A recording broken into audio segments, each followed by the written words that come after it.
Hi అండి Satish. Last day వచ్చేసింది Friday. ఈరోజు మిడ్ నైట్ వరకు ఓటింగ్ ఉంది కనుక మీ ఫేవరెట్ కంటెస్టెంట్ ఎవరైనా ఉంటే ఓటింగ్ వేయండి. ఎందుకంటే నలుగురు డేంజర్లో ఉన్నారు, పూటకొకరు డేంజర్లోకి వచ్చేస్తున్నారు. అయితే దానికంటే ముందు ఏంటంటే మరి ఫస్ట్ ప్లేస్ సెకండ్ ప్లేస్ గురించి ఇంకా కొంతమందిలో డౌట్ అయితే ఉంది. నేను ఇప్పటికి 3 రోజుల నుంచి ఫుల్ క్లారిటీ ఇస్తా ఉన్నా. ఇంకా మీరే చెక్ చేయండి, నా మాట కూడా నమ్మొద్దు. వెబ్సైట్స్లోకి వెళ్ళి అలాగే ఒపీనియన్ పోల్స్ కూడా చూడండి అని చెప్పి పైన ఇంకో కొంతమందికి డౌట్ ఏంటంటే నాకు ఇన్స్టాలో కూడా అడుగుతున్నది కూడా మరి మీకు ఎవరో బాగా మిస్లీడ్ చేస్తున్నారు, మిస్గైడ్ అయితే చేస్తున్నారు, పదే పదే ఇన్ఫ్లుయెన్స్ ఏదో అవుతూ ఉంది. అందువల్ల ఇంకా నేను 3 రోజుల నుంచి ప్రతి వీడియోలో క్లారిటీ ఇస్తున్నా, ఛాలెంజ్ కూడా చేసి ఇప్పుడు కూడా చెబుతా ఉన్నా. అయితే ఎందుకు అనేది క్లారిటీ ఖచ్చితంగా చెబుతా. ఖచ్చితంగా గౌతమే టాప్లో ఉన్నాడు. కాకపోతే ఇంకా కొందరికి డౌట్స్ ఏంటంటే మిమ్మల్ని బలంగా ఎవరో ఇన్ఫ్లుయెన్స్ చేయడం వల్ల లేదు, ఎందుకంటే రేపు పొద్దున్న రిజల్ట్ ఏదైనా వస్తే తర్వాత ఇగో నేను ముందే చెప్పా కదా అని చెప్పుకున్న దానికి దేనికో కానీ నేను 8 సీజన్ల ఎక్స్పీరియన్స్తో పర్ఫెక్ట్గా చెబుతున్నా. బిగ్ బాస్ ఇక్కడే కాదు, అదర్ లాంగ్వేజెస్ కూడా చేస్తా కదా, ఎప్పుడు నా అంచనా మిస్ కాదు. ఇప్పుడు కూడా లాజిక్స్ చెబుతా, సరే నాకు గొప్పని కాదు, ఇక్కడ లాజిక్స్ చెబుతా. అలాగే ఓపెన్ ఛాలెంజ్ కూడా చెబుతా. మీరు నాకు ఒకటి ప్రూఫ్ అయితే చూపించండి ఎక్కడైనా దొరికితే, ఎవరికైతే డౌట్ ఉందో వాళ్ళకి. ఎందుకంటే ఇక్కడ సింగిల్ లైన్లో చెప్పేస్తాను ఇంకెక్కువ కాకుండా. పృథ్వీ, యష్మి ఉన్న దానిలో ఓటింగ్ ఒపీనియన్ పోల్లో వాళ్ళిద్దరూ కూడా ఉన్న దాంట్లో నిఖిల్ టాప్లో ఉంటే, వాళ్ళిద్దరితో పాటు ఆయన కూడా ఆ పోల్లో ఉండి అప్పుడు ఆయన టాప్లో ఉంటే ఆ స్క్రీన్ షాట్ నాకు ఇన్స్టాలో పెట్టండి. యష్మి, పృథ్వీ లేకుండా 2, 3, 4 ఈ కాంబినేషన్లో ఉన్న పోల్లో నిఖిల్ టాప్లో ఉన్నాడు. వీళ్ళిద్దరూ లేకుండా, యష్మి, పృథ్వీ లేకుండా వాళ్ళు 2, 3, 4 వేరే అదర్ కంటెస్టెంట్స్ కాంబినేషన్ పెట్టేటప్పుడు నిఖిల్ టాప్లో ఉన్నాడు. కానీ 7 ఉన్న వాటిలో నిఖిల్ టాప్లో లేడు. 7 ఉన్న పోల్లో గౌతమ్ టాప్లో ఉన్నాడు. 7 ఉన్న పోల్లో ఇదిగో అండి ఈ పోల్లో ఇక్కడ నిఖిల్ ఉన్నాడు. 7 ఉన్న పోల్లో కూడా నిఖిల్ టాప్లో ఉన్నాడు పలానా పోల్లో అని ఉంటే నాకైతే స్క్రీన్ షాట్ అయితే ఇన్స్టాలో పెట్టండి. అంతేగాని 2, 3, 4 ఉన్న చోట టాప్లో ఉన్నాడంటే ఓవరాల్గా టాప్లో ఉన్నట్టు కాదు. ఇది చాలా మందికి అర్థమవుతుంది. నేను ఇప్పుడు 3 రోజుల నుంచి క్లారిటీ ఇవ్వడంతో చాలా ఎక్కువ మందికి డౌట్స్ ఉండేది. అది ఇప్పుడు నేను ప్రతి వీడియోలో ప్రత్యేకించి చెప్పాల్సి వస్తుందా? మరి మీ డౌట్స్ అయితే నాకు క్లారిఫై చేయాల్సిన రెస్పాన్సిబిలిటీ ఉంది కనుక ఎంతో కాన్ఫిడెంట్గా చెబుతా. కాబట్టి ఏంటి ఆ లాజిక్ అయితే చెప్పాలిగా చెబుతా ఉన్నా. ఇంకా కొంతమందికి అర్థం కావట్లేదు, ఎక్కువ మందికి అర్థమైంది. మరి మీకు మరి నేను చెప్పే విధానం వల్ల కన్ఫ్యూజ్ ఏమైనా ఉందా, లేకపోతే నా లాంగ్వేజ్ ఏమైనా ప్రాబ్లం ఉందా కానీ చాలా మందికి అర్థమవుతుంది. సరే మీలో ఇంతవరకు ఈ క్లారిటీ వచ్చిందంటే అర్థమైందైన వాళ్ళు కూడా కామెంట్ అయితే పెట్టండి. ఇక్కడ సోలో ఓటింగ్లో గౌతమ్ కృష్ణ ఫస్ట్ ప్లేస్లో ఉన్నాడు. యష్మి, పృథ్వీ ఓటింగ్తో కలిపి ఉన్న చోట నిఖిల్ ఫస్ట్ ప్లేస్లో ఉన్నాడు. అది క్లారిటీ. ఇంకోటి ఏమంటే మొన్నటి వరకు నిఖిల్ టాప్లో ఉన్నాడు ఉన్నంతసేపు నేనే చెప్పేటప్పుడు కూడా చాలా మంది నమ్మారు అవును ఉన్నాడని. దానికి అతను ఆట వల్ల కావచ్చు, ఆ ఫిజికల్ టాస్క్లు ఆడేది కావచ్చు, 2 స్టేట్స్ నుంచి సీరియల్ ఫ్యాన్స్ కావచ్చు, ఎన్ని రకరకాల రీజన్స్ ఉన్నాయి. అట్టగా నబీల్ కూడా నామినేషన్లో అప్పుడు సోనియాతో ఒకటి రచ్చరంబోలో అయింది, ఒక్కసారి జమ్మని లేచింది గ్రాఫ్. అలాగే ఆయన కూడా టాప్లో ఉన్న ప్రతి సందర్భంలో చెప్పా. గంగాబో ఒకసారి వచ్చింది ఓటింగ్, అప్పుడు కూడా చెప్పా. సో అవన్నీ నమ్మారు. ఇప్పుడు గౌతమ్ అనే సరే మీరు ఎందుకు నమ్మలేకపోతున్నారు. కానీ నాకు అర్థమవుతున్నది ఏంటంటే కొన్ని పోల్స్లో 2, 3 ఇలా పేర్లు పెట్టిన చోట నిఖిల్ కనిపిస్తున్నాడు. అందువల్ల మీకు కాస్త కన్ఫ్యూజ్ ఉంది. అదే అవసరంలో నేను చెప్పినట్టుగా 7 ఉన్న పోల్లో ఉన్నాడు అంటే మాత్రం నాకు స్క్రీన్ షాట్ పెట్టండి. ఇప్పుడు ఎందుకంటే నిఖిల్ కూడా ఫ్యాన్ ఫాలో ఇంకేం తక్కువ లేదు కదా. ఆయన సీరియల్ ఆర్టిస్ట్గా కావచ్చు, ఆటలో కూడా అతనిలో ఉన్న క్వాలిటీస్ కూడా చెబుతా. అలాగే కన్నడ బ్యాక్గ్రౌండ్ నుంచి కూడా రావడం వల్ల వాళ్ళ తాలూకులో మిగతా వాళ్ళు లేకపోతే ఓటింగ్ అయితే షేర్ అవుతుంది. ఇది క్లారిటీ. అలాగే మరి ఎందుకు ఈ వైబ్రేషన్ వచ్చిందని కూడా ఒకసారి చెప్పేస్తా, క్లారిటీ ఇచ్చేస్తా. ఎందుకంటే ఓపెన్గా మాట్లాడుకోవాలి మనం, ముసుగులో గుద్దిలాట ఎందుకు ఇంకా. సో ఇక్కడ జరుగుతున్నది ఏంటంటే ఈ సీజన్ స్టార్టింగ్ మీరు ఒక్కసారి గుర్తు తెచ్చుకోండి. సీజన్ స్టార్టింగ్ కంటెస్టెంట్స్ అందరూ వచ్చేటప్పుడు అందరిలో వచ్చిన ఫీలింగ్ ఒకటి కామన్ ఫీలింగ్ ఎక్కువ మందిలో 90% పీపుల్లో వచ్చింది ఏంటంటే ఈ తెలుగు బిగ్ బాసా, కన్నడ బిగ్ బాసా అనే ఫ్రస్ట్రేషన్ కనబడింది. కొన్ని రోజుల వరకు అది కనబడి ఎప్పుడంటే ఆ ఫ్రస్ట్రేషన్ కొద్దిగా పోయింది. వైల్డ్ కార్డులు రాగానే అమ్మయ్య అందరూ ప్యూర్ తెలుగు వాళ్ళు వచ్చారు, పక్కా తెలుగు వాళ్ళు వచ్చారు, పక్కా పంచులు ప్రాసలు అలవోకగా అనర్గళంగా మాట్లాడే తెలుగు వాళ్ళు వచ్చారు. వాళ్ళు మాట్లాడడానికే తడబడుతున్నారు, ఇబ్బంది పడుతున్నారు, బాగా మాట్లాడుతున్నారు, మేనేజ్ చేస్తున్నారు. కానీ మనంత ప్యూర్ కాకపోయినా బాగానే మాట్లాడుతున్నారు. కానీ ఈ జోకులు కావచ్చు, పంచులు కావచ్చు, స్పాంటేనియస్గా రియాక్షన్ కావచ్చు, దాంట్లో విషయంలో తక్కువపడ్డారు. బట్ తెలుగు వాళ్ళు వచ్చారని అప్పుడు వచ్చింది. అంటే ఆ ఫీలింగ్ ఉండింది, Telugu non Telugu, Kannada, Telugu Bigg Boss అనే మాదిరిగా. ఇప్పుడు నిన్న కూడా ప్రేరణ అనింది మా వాళ్ళు అన్నాడు సరికి అది కూడా వేరే లెక్కపోయింది. మా వాళ్ళు అంటే నాకు ఇంతవరకు సపోర్ట్ చేసిన వాళ్ళు అనేది ఆయన ఉద్దేశం, నబీల్ది. బట్ మా వాళ్ళు అన్నాడంటే ఏదో తెలుగు కన్నడ మాదిరిగా ఆవిడ కూడా అక్కడ చెప్పింది, ఆడియన్స్కి అలా రీచ్ అయ్యింది. సో ఇవన్నీ కలిపి ఈ నేపథ్యంలో ఈ గౌతమ్ వచ్చిన తర్వాత అలాగని చెప్పి తెలుగు కన్నడ అని చెప్పి గౌతమ్ రాగాలని ఎత్తిన పెట్టుకోవాలి ఆడియన్స్. నీకే టాపు, మావాడివి, మా తెలుగు ఆడియన్స్ వచ్చిన వైల్డ్ కార్డులకి ఎవరికి పెట్టిలే.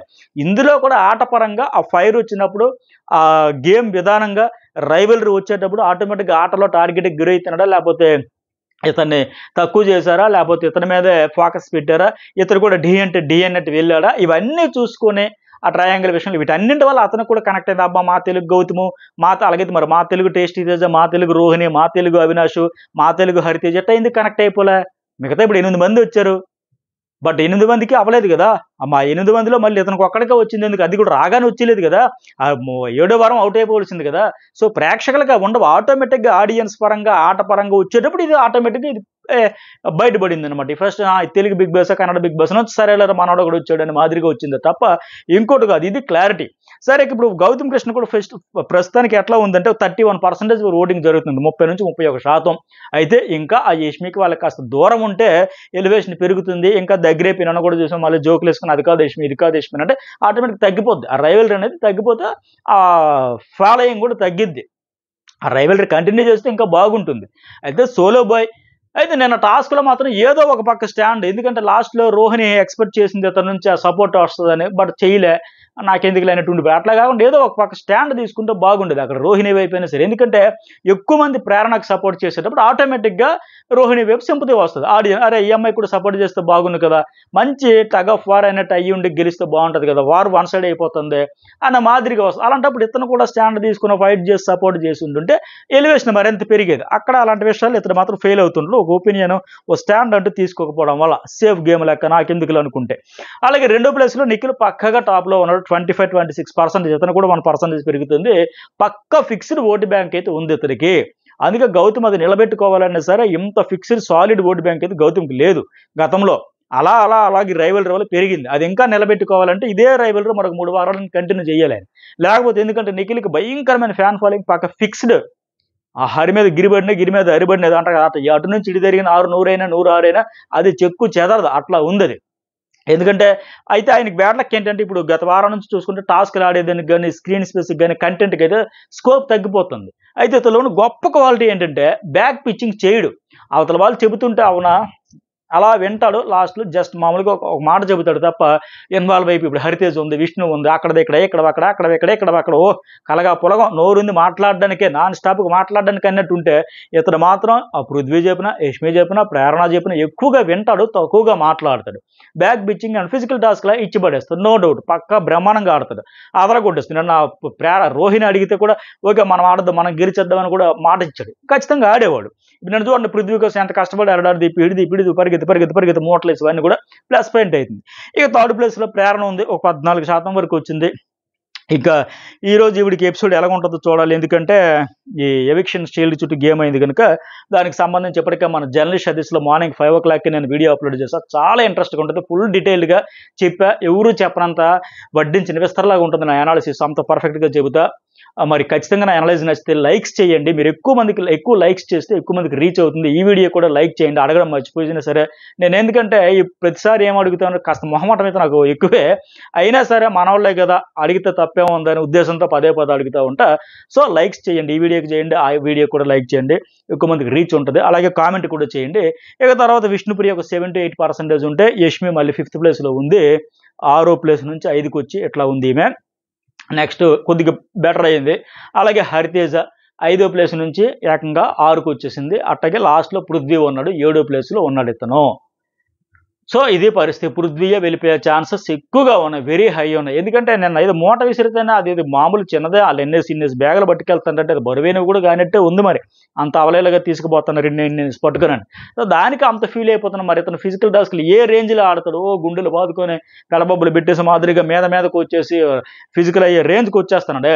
ఏ మొక్క లేని దగ్గర ఏమంటారు కదా ఆమదం మొక్కే కల్పవృక్షం అనే మాదిరిగా ఫిజికల్గా మిగతా వాళ్ళు అంతకు లేని దగ్గర నడిచింది. ఈ గౌతమ్ వచ్చిన దగ్గర కూడా నబీల్తో తలపడే దగ్గర కొద్దిగా తగ్గుతుంది. ఇంకా సరైన వాళ్ళు వచ్చుంటే ఆ ఎలివేషన్ ఆ రేంజ్ ఆ ఫైర్ ఉండదేమో. టాస్క్లో భాగంగా మరి ఇతను ఎన్ని టాస్కులు ఆడాడుగా, వేరే లెవెల్లో వెళ్ళిపోయాడు కదా, నెక్స్ట్ లెవెల్కి వెళ్ళిపోయి ఆడేసేవాడు కదా, అంత అగ్రెషన్తో ఆడేవాడు కదా, అమ్మాయిలు అబ్బాయిలను కూడా చూడకుండా ఆడేవాడు కదా. మరి వాళ్ళు ఎలాగైనా చిన్నదేదో మూట పడిందంటే దానికి అంత ఫ్రస్ట్రేట్ అయిపోయి హడావిడి చేసేసి ఆ నబిలి మీదకు వచ్చేసి అంత రచ్చ చేసేస్తూ ఉంటే ఆడియన్స్కి ఏంది ఇది అన్నట్టు ఉంటుంది. ఆ టాస్కుల్లో ఆడే విధానం అది ఫిజికల్ టాస్కుల్లో తప్ప మిగతా ఎక్కడ ఇతని కంటెంట్ అయితే రాదు. ఎంతసేపు ఆ అమ్మాయి వచ్చి తిరగడం వల్ల తప్ప నో కంటెంట్. ఈ వారం వెళ్ళిపోయే ఛాన్స్ ఉంది. అలాగే ఎందుకు కూడా ఉందంటే ఇతనికే ఇప్పుడు ఇతను వెళ్ళిపోతే ఎటున్నో ఆ విష్ణుప్రియ గుండెలు బాదుకొని ఏడుస్తుందా, అది కూడా టీఆర్పీ ఒక రోజంతా పండుగ చేసుకోవచ్చు బీబీ టీమ్. సో అందువల్ల కూడా ఆ టీఆర్పీ కూడా కరెక్ట్ అయ్యాలి. మరి ఇటు బాటంలో ఉన్నాడు ఓటింగ్ పరంగా టఫ్ ఫైటే ఉంది. 6-7 హరితేజ్ కూడా పక్కా డేంజర్లో ఉంది. నిన్న దానికి ఆ బ్యాక్ బిచ్ ఇంకెక్కడ అక్కడ పోక్ చేసే మెంటాలిటీతో బాగా డ్యామేజ్. కాకపోతే నేను ఇప్పుడు ప్రతిసారి చెబుతాను కదా, ఆ ఫ్యామిలీ వీక్ వల్ల లేదంటే పృథ్వీతో పాటు డబుల్ ఎలిమినేషన్ చాలుకి వెళ్ళండి అనే మాదిరిగా ఉంది ఓటింగ్ కూడా. సో ఇది మరి మీకు ఎవరు కనెక్ట్ అయ్యారు, ఎవరికి ఓటు వేస్తారో కూడా కామెంట్ చేయండి. అలాగే లైక్ చేయడం మర్చిపోకండి. Journalist Satish and news Bol 2 subscribe చేసుకుంటే ఇప్పటికే జర్నలిస్ట్ సతీష్లో వేసిన వీడియో కూడా చాలా ఇంట్రెస్ట్గా ఉంటుంది, మిస్ కాకుండా చూడండి.